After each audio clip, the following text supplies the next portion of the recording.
国际新闻来关心，罗西亚甲白罗斯等下举行联合军演，海空作战拢有包含在内。美国是真罕见受到邀请来观摩。同一时间美国嘛宣布讲要解除对白罗斯国营航空公司的制裁。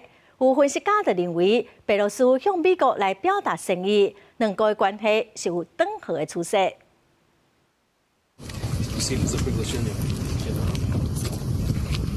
Очень рад, что вы отозвались на наше приглашение. 白罗斯近来因分场国防部长贺立宁亲身接待美国军事官员，佮开放观摩所有区域。罗西亚甲白罗斯的西方005联合军演规模真大，演练动用飞弹、长程轰炸机甲反潜直升机等，佮展示破坏力国家用的武器。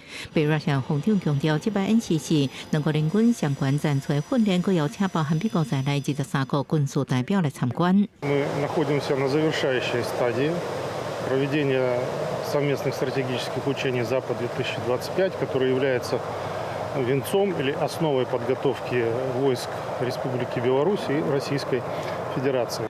美国军事官员也受邀观摩，白罗斯防长除了承诺为稳重政府物件，佮允准美方自由选择参观项目，强调愿意展现透明度，被解释是释出善意，是要甲美国修复关系。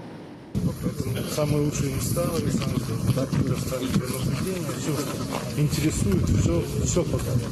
Что хотите, куда хотите, можете пройти, посмотреть. 在军演期间，美国同意解除对白罗斯航空的制裁，允准买零件甲维修波音客机。进前，白罗斯当局释放52个政治犯，包含记者甲反对派人士，被看作是高压条件。